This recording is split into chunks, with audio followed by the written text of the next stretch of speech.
make a film about Brian Eno, and he approached him. And I'm sure a lot of people had approached Brian Eno over the years. And, you know, I guess Brian really liked Gary's work. They met him, and he was like, you know what, I don't think I want to do it. I don't think I want to do this project. So then Gary went away and started working on this new technology, and then he reapproached Brian Eno with this new idea of how he could do something different and innovative. And then Brian said, sure, he signed on to it. So essentially, it was a form and function, meaning this film could only have been made by Gary about Brian Eno, and Brian Eno did to Gary what he does to other people, which is inspire creativity and doing something different. So I thought that story really embodied the film, and it'll make you feel good. It made me want to be creative, and there's literally nothing else that is as joyful. So I wanted to introduce Gary Hustwift.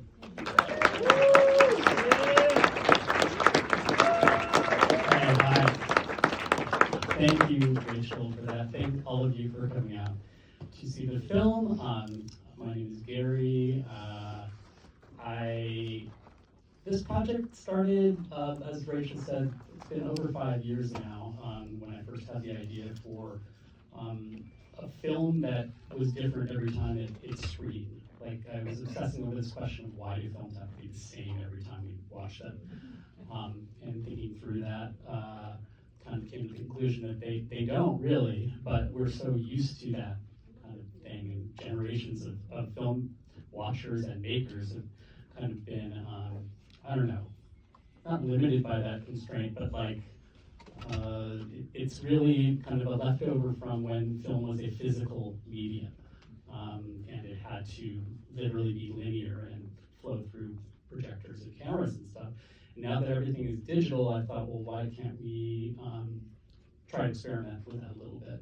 So, of course, Brian Eno was the perfect subject for this kind of experimentation. He's been using kind of generative software in his music making for 30 years now, and it's been an incredible experience making the film and then showing it all for the past year after our Sundance premiere.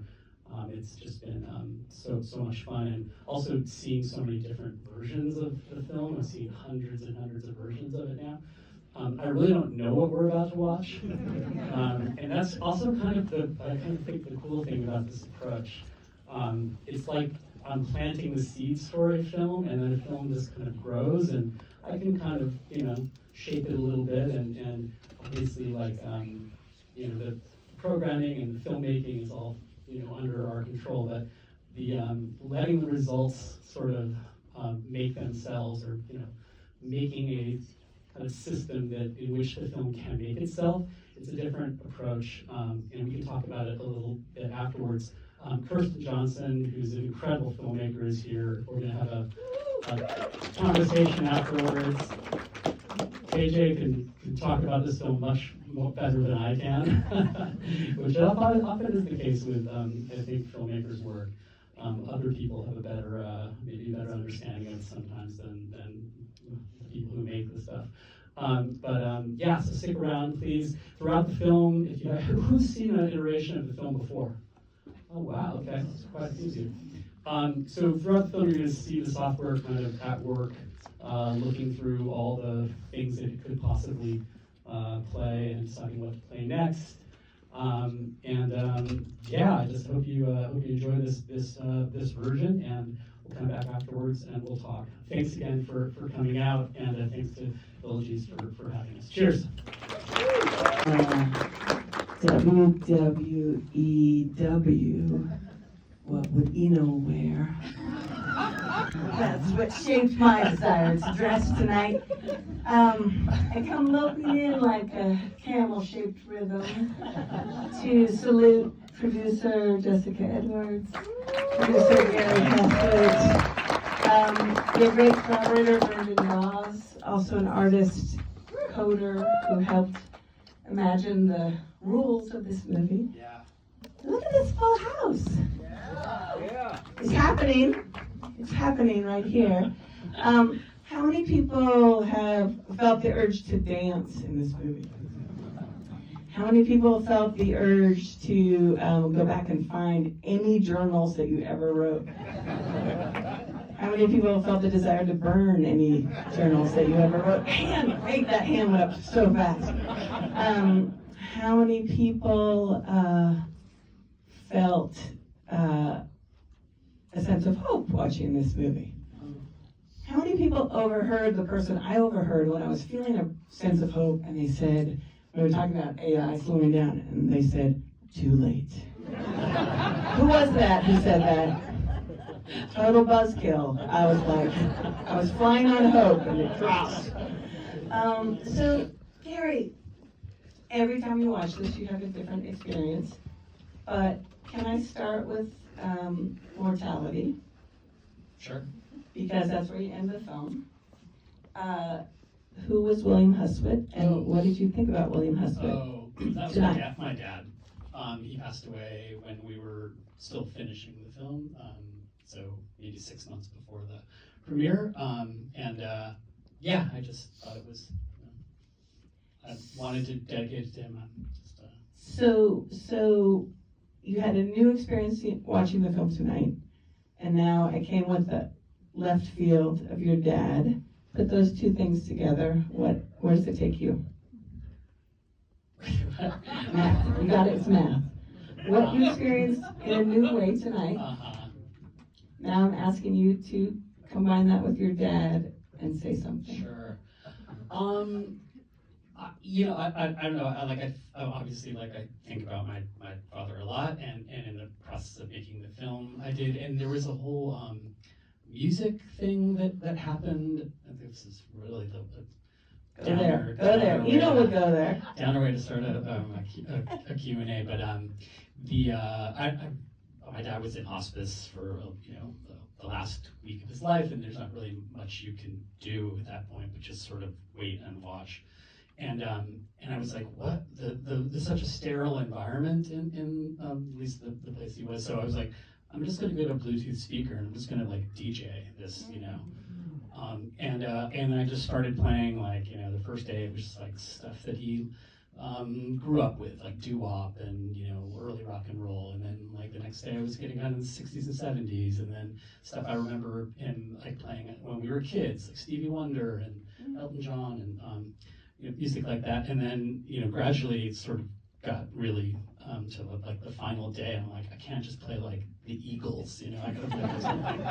So I actually started playing music for airports and other ENO ambient, and it was just this the last day was just all that, and my dad was still, it wasn't quite conscious, but it just was set that mood, I guess, or something, that environment to do for him to to pass. And it was interesting because it took me a few days, a week after that, I wrote Brian about it, and I was like, I just wanted, you're always talking about why do we like music and what does music do for us, and I just wanted to tell you this experience of playing my dad music as he was passing. And Brian Brian was really touched, and he was he said something like, allows us to express emotions that we don't normally express in other situations, which I thought was really was really amazing. And so.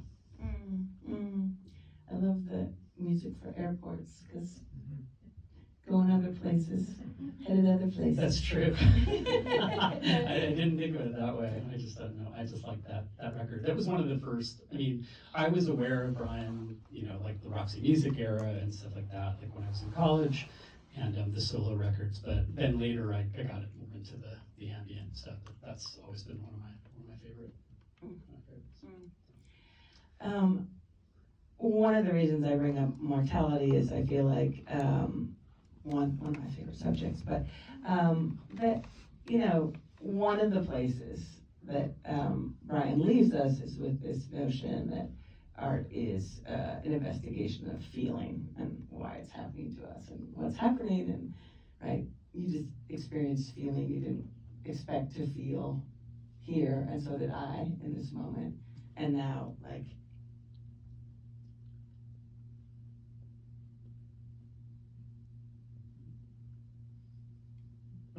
look at this crowd. Like, could drop a pin, right? Because we don't know where this is gonna go. And I think that's the energy that you set up in the movie, right? But it's also the energy that we're all very familiar with because it's life. Like, you don't know when the air conditioner is gonna drop on someone's head. You don't know when the pin's gonna drop. You don't know when the shoe's gonna drop, right? But one of my big questions in this moment of human history is AI doesn't have a body. AI is not going to die. And one of the things that was so moving to me in the film was that moment where we see the young man in Washington Square Park playing, and then we see his hands playing his instrument, boom, in the now. And it's like, okay, time really passes for humans. And part of why this film has so much feeling is that Brian Eno has aged. And Brian Eno is in a new place on his spectrum, right? Yeah, I mean, I think in this case it is pretty fascinating to see kind of someone's evolution of also the way they think about things. And I think Brian has spent 50 plus years sort of crystallizing these ideas about art and music and, you know, these his theories. But yeah, no, time is a huge part. I mean, it's also of filmmaking. I mean, this was a 5-year process making it, but I know many filmmakers spend much longer than that. And it's not like something, it's not like, oh, I didn't have enough money and I had to, you know, take 10 years or whatever. Sometimes you actually have to take 10 years and you couldn't, even if you had an unlimited budget, you couldn't do it in 6 months. It just doesn't work that way. So like, a lot of the ideas in the film, or at least our approach to it, both in the filmmaking side and also the programming side, were because we had that time to kind of play with things. We had no idea what we're doing. We're making something that didn't exist. You know, there was no precedent for what a generative film could be, or a film that kept changing. So what is that? How does it change? Why does it change? Like, you know, we're trying to make something that was like organic to what Brian does, and it wasn't just like a gimmick. Like, it's actually I think a kind of a good way to deal with hundreds of hours of information. Like, somebody on the internet was like, "Wow, this is any version you see, you're still getting shortchanged with some area of his career." And I was kind of like, well, you're actually getting any film that you see, you're getting shortchanged. You're missing like 99% of the story anyway, but it was somebody's arbitrary choice, a filmmaker, of what was in there. And in this way, at least it's all kind of, it's in there somewhere. It could come up. It could be, you know, I don't know. It's a different. I think it's a different way of thinking about story, I guess, or or in this case, biography. Right. Because that is the key. It's kind of, I think, works every time pieces come into any iteration, because it's all Brian, and because you can kind of make those connections as the viewer, and bring something of yourself into it in that process. And then if you watch it again, you get to do it again in a slightly different way and make new connections and find new patterns. And oh yeah, there's no question. I mean, I think for me, that notion, an audience is always making the film with us when they watch it, right? That what are you bringing? We can't always access what that is, but that's a process that's happening. And then for most of us, if a film is rich enough, we can watch it many different times in our lives and experience many different things, of course, right? we change over the years too. But I guess The viewer. right, the thing that I'm struggling with as a person in 2025 is the question of whether AI without a body, because it doesn't understand mortality, and in some ways, hence it can't understand feeling. can we continue to work in collaboration? And I think that's, in many ways what Brian is suggesting is that we have to let go. Like he's loose, he's holding something loosely. We have to let go of our ambitions of control, and obviously we can't bring those ambitions of control to AI. But so I guess that's my question is, because of its absence of body, can it respect our feelings, our bodies? And here you have an example of an effort in that direction, right? Sure. I mean, there's the one major distinction, at least with the film and the platform that we created, was that it's a generative video platform, but it's human coded algorithms. So this wasn't like trained on other people's films or watching 1,000 other documentaries and then just copy that. So we brought our artist's intelligence into the coding of it. So it is, yes, there is a software system that we created that is kind of making the decisions in any given iteration of the film, but we created that specifically to do this thing with only our material. So there are ways to use this technology on your own work, under your own constraints, that sort of transcends this, like, the ethical debate around AI, for sure. Yeah. Because it's not stealing from anyone or Right. doing that. But it is a different, it is a type of intelligence, since we've kind of made this thing that can create a film. But that's part of why it took 5 years. It's like we were doing. Well, we and it's created also it. it's Brian's lifetime of work that is being Sure. expressed in it, right? So Totally. So it's more of like an information. It's like a story organizing structural right, tool. right, and in some ways the rules. I mean, I'm very curious to hear a couple of the rules that you created, but in some ways they have their analogy in Eno's box of provocations, right? Sure. And so that those also, Yeah. we could take, AI could generate a box of things to be provocations, and Sure. probably none of them would be as interesting as his set. Yeah, no, I think so. And if you have all of Brian's work and Brian's ideas to sort of recombine, then it's going to be interesting. I think no matter what, what you get in any version.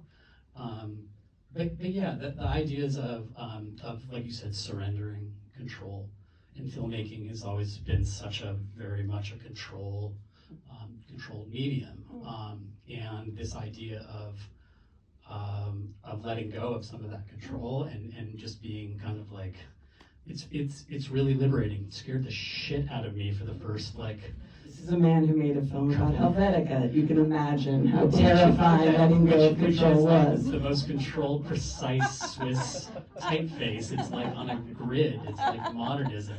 This is completely the opposite thing. But I mean, this is an aside, but it's still, the film's about creativity. That's what I wanted it to be about. That I wanted to make a film about creativity, and with Brian Eno and with his body of work as sort of the raw material for it. So all the conversations were about his creative process, and I'd say almost whatever you saw tonight, whatever scene or whatever footage piece came in, it's probably got like a creative lesson somehow attached to it, or an idea that you can take. The word that hit me tonight was, besides trauma glitch, which I was like, ooh, but epiphany. Did you get trauma glitch tonight? The trauma glitch, no, was the trauma glitch in tonight? Tonight, trauma glitch. Oh, okay. Tonight, yeah. That's inspired by a thing that actually happened at FilmForum. Did anybody see the trauma glitch at FilmForum? King, where are you? There King we has go. seen How many times have you seen the film? Including tonight, 21. Okay. 21 times. Yeah. Talk to us about the trauma glitch and then. No, he didn't see the trauma glitch. Oh, okay. Talk to You're us gonna go about it. back. I'm just gonna, anyone who's seen the film 21 times, I need to hear how it was for him tonight. Oh my goodness, it's interesting. So I'm being self-conscious about hearing my voice on this. It's okay, you don't have to listen to yourself. It's okay. So, I love this film. I just always leave happy and inspired and feeling creative and imaginative, and I just leave really, really happy. There's very few things. I love art in all sorts of different forms, music, concerts, museums, lots of different things. And I just always leave really fucking happy, like blocks or minutes or hours after this. And that's why I keep on coming back. Oh, I'm so glad, and I hope me asking you to speak didn't feel your buzz. Okay. What was the trauma glitch? Awesome. Thank you, Kate. Oh, the trauma glitch was a thing that, so sometimes, I mean, in various versions of the software, things go wrong. It's an experimental piece. So, and at one point, you know, the things where where the system is scrubbing through, you see the file names, or you're seeing like frames of footage or whatever. We call those glitches. And they're in real time. They're different. No two are the same. They're just happening throughout the film. It's like the times that there are decisions being made throughout every second, but we let it show its process occasionally. Just because otherwise you would just watch the movie and be like, oh, scene into scene into scene. I think it was like any other normal movie until you saw it again. But so sometimes it kind of goes into that zone of looking through the data set and it doesn't want to come out. And like so many of us. At FilmForum, there was a point where it did that, just like the all that stuff for 8 minutes. And it didn't, because we're making a lot of, we made 84 versions of the film. That FilmForum was there for 12 weeks. Yeah. And so we're making a lot of, there was one person, Cooper, who his full-time job was just making versions of ENO all day long. And so it got through, and I only found out about it on Facebook. People were debating whether it was intentional or not. Like, they were like, did the system crash? And like, oh, it went for 8 minutes. I'm like, somebody was like, oh, I thought that was intentional. And then it actually was interesting because it made me kind of realize that you can kind of do anything. It's like, who's to say what's a mistake and what's intentional? And this goes for, I think, a lot of things in life, but this film. So anyway, that became nicknamed in the Facebook thing as the trauma glitch. They went on for too long. So then we were like, okay, well, actually it's kind of fun. Let's just let it do that and put a soundtrack to it instead of just like, And it was it had a strong fight the night that sucks you in, right? So many times it's really interesting. You see echoes of things, and I like that idea of loops. It's a big thing with Brian, like asynchronous looping of different musical phrases and stuff. And I like that idea of visual loops happening, and you see things like foreshadowing or things that you saw again, just sort of, I like that idea. It also is like memory too, and I think we talked a little bit about this when we were emailing, that idea of like how memory works. Our memories change all the time. We don't remember things the same way in different parts of our lives, and memories more important or less important. And I think the film sort of works like that too. Well, and it's a provocation if you've seen it 21 times or just a couple of times. You don't know. It's like traveling a road that you've traveled before. Did I just miss seeing that tree there, or was that tree always there, or right? So this sense of I'm paying attention in new ways. I know for sure I saw those green pants on the saxophone player before. Like, I know that, right? There's some things that you hold on to as landmarks in the film. Yeah, but it's all about connections. Even when you're watching any film, you're connecting scene to scene, or fact to fact, or situation to situation. You're building a story, a bigger story in your mind as you're watching it. And just with this film, you get to do that.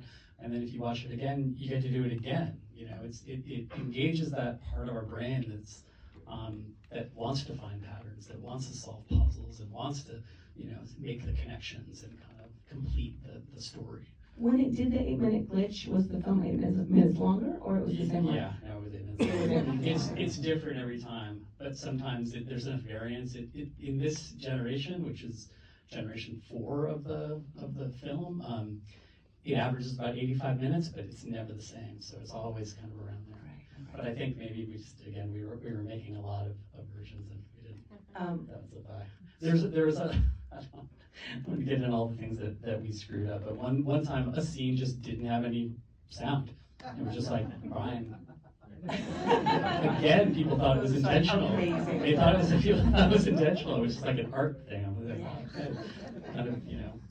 And yet, it's not as if we gave 10 million typewriters to 10 million Brians, would we have a meaningful movie? No. And we have such an incredible team of editors working on that, which this was terrifying for them at first, because that is, They like control too. yeah, of course. It's like what they do is control the story. So for them to kind of like rethink how they would approach this film was amazing, and it's a big part of why it works. And then Brendan, who's a digital artist and just wants everything to be random, it doesn't have to make sense at all. And then our editors, Maya and Marley, just wanting to kind of control everything. Somewhere in the middle, that's kind of where it ended up. But it's because of the thousands of hours and the years of work that it can get to the point where, you know, it every time it will be interesting, I think. He is really remarkable at remembering what are the epiphanies of his life, right? So look at the journaling. I mean, you saw on the Because he's on the revisiting. table. He's revisiting his epiphanies. No, I don't think so. But I think he remembers them clearer because he's written them down. It's the act of paying attention to what you're paying attention to, like he says. Paying attention to him listening, or having like watching him listen and then recognize something was Yeah. amazing, right? That's cool.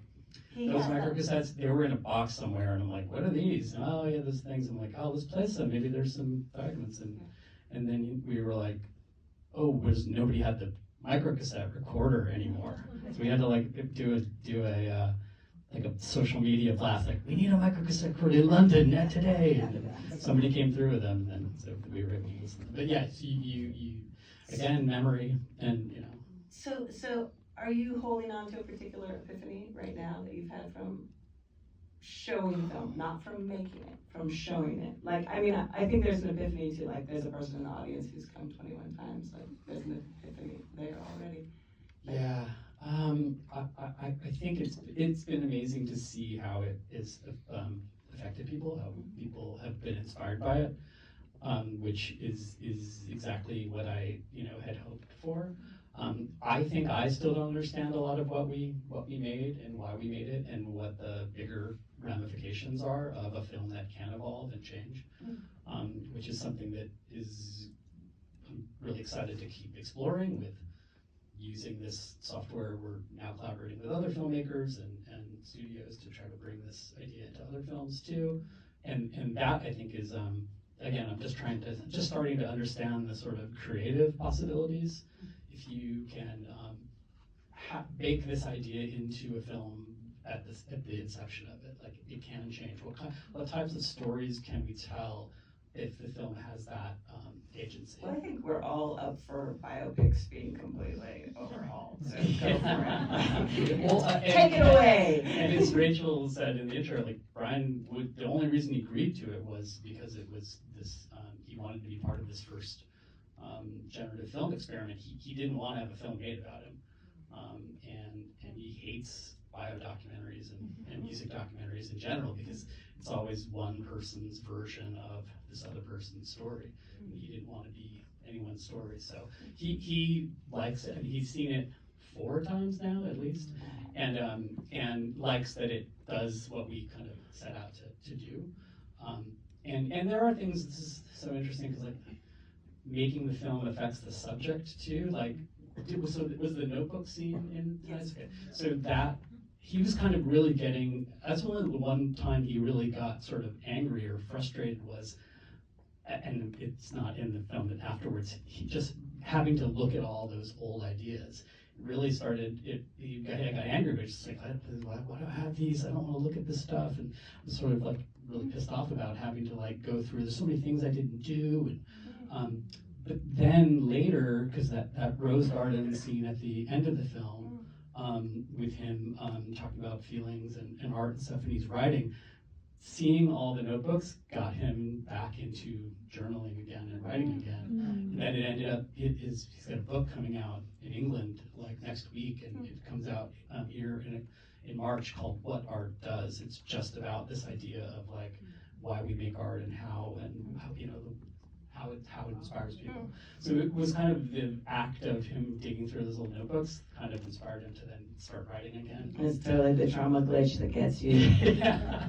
But that's also about time, because that was 2 years before then he started, you know, I mean, there's 3 years of conversations in the film that we did, plus all the work too. So it's interesting to see how it affects both the filmmakers and the subject, and then people who see the film. Well, we're here in time, in this warm space together. I'm personally, I already, from the last time I watched it, it really, I mean, I think it struck you too because of where it sits in the film, the idea of the input and the output, and like what, but that's already changing my life of like, okay, let things come out before I take in. Anybody else going away with that one? Yeah. I can't not eat breakfast though. I need to eat the breakfast, and I try, and Jessica will contradict this, but I do try to not, the first thing I get up, get the phone and dig in, and you know, just at least take some time. Because you're all so attentive and compelling, is there anyone here with a question that is like eating through their, you weren't as fast as that person. It was like eating through their soul. They can yell, but I do like it. I was just wondering if you could talk a little bit more about the process of making like documentary using a non-narrative format, and like specifically how you navigated like, oh, these are important things that like are cornerstones of the story versus like, oh, this is like more supplementary, like. Yeah. I don't know. I have a lot of questions. Yeah, I mean, so if you could just talk. Yeah, so Brian's archive is like 500 hours of footage, and then I think we filmed another 50 hours of conversations, of new conversations with him. So it's a lot of stuff, and not all that stuff is in the data set for the film. I mean, that is the authorial, or like the kind of like the directorial bit of this, or the curation of what the pieces are. It is kind of the filmmaking, or at least it's the part that is more personal, because it is just about feeling. It's just about like, oh, that's a great thing. Yeah, let's put that in. And, you know, you watch 550 hours of footage and with a group of people, and you determine what you think is good or bad. Again, the creativity piece is really important. Like, I really wanted everything to sort of relate to that, and Brian's humor too, like, which is something I didn't expect when I first started the project. Like, I didn't expect him to be so funny, but he's like that all the time. So things that were, I think, either that we felt inspired by, or that we thought were kind of decoding his creative process somehow. Those are what ended up in there. And just, it's really hard to find. People didn't film in their recording sessions. Like, now everybody's, it's like, oh, of course you're gonna have a camera in there or a phone, or you're gonna do something. But like those Bowie sessions, like 3 records with Bowie, there's no film. There's 1 day of photographs. That's it. So finding anything like was the U2 scene in tonight? Oh, it was good. So finding something like that is amazing, just because it's like, it's very rare for that era to be like in the recording studio when something like that is happening. So so those moments and other moments like that we found are prioritized for sure. But yeah, I don't know. It's just what strikes you. That's like any time we're making a film, it's what you think is interesting. You only know what you think is interesting, really, and you don't want to second guess it. Just like, well, this be interesting to something else? Like, what does the audience think would be interesting? You'll second guess yourself to death. So it's just, let's like go with the things that you think are good, and chances are that other people will probably think they're good too. You also burning. Good luck. So, well, one of the things I've always found interesting about Brian Eno is how, whenever he uses technology, so much of that is relying upon it for the random aspects, for the sorts of, aspects that ultimately arise from situations that ultimately seem to come out of the ether. And so, my question's about the machine. I'm curious about what y'all used to build the software behind this. Was that like a Max MSP thing? Was that like processing? What were the tools that you used to build that? So Brendan Dawes is the digital artist and coder who created the system, and again, it was over a process of years. It's a proprietary system. It's a patent pending on the process, so we don't talk too much about the guts of it. I love this possibility of your future. But yeah, it is about that. Like, again, we were trying to do something that we thought would be organic with how Brian approached music. And there are things happening, obviously the selection of and the editing of a lot of the material, whether it's pre-edited scenes or just like raw footage that the system gets to use to make something, that's a huge part of this. It's as much filmmaking as it is coding. Like, you can't just throw a bunch of raw footage into the platform and like out comes a watchable film. So there was a ton of like of crafting, and also on the programming side. Again, there's no other generative feature film that we could look at and say like, let's just copy that or do what they did. We were really making it up as we went along.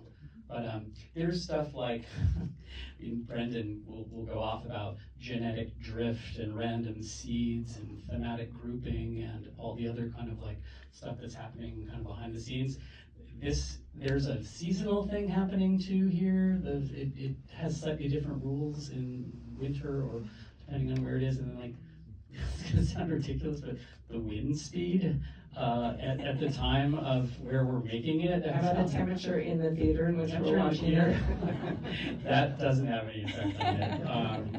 But there's other kind of things that like, again, like invite this sort of randomness and variety and change into the process. So it is kind of, it feels very organic in some ways, even though it's a piece of software, because again, we sort of made it that way. We let it kind of have these different like quirks. So You taught it to have feelings about it doesn't have feelings about the weather, but it has information about the weather and other things that it can use to like kind of change its rule set. Right on. Well, let's show our feelings to Gary Hustwift. Thank you so much. Thank you, JJ, for amazing questions.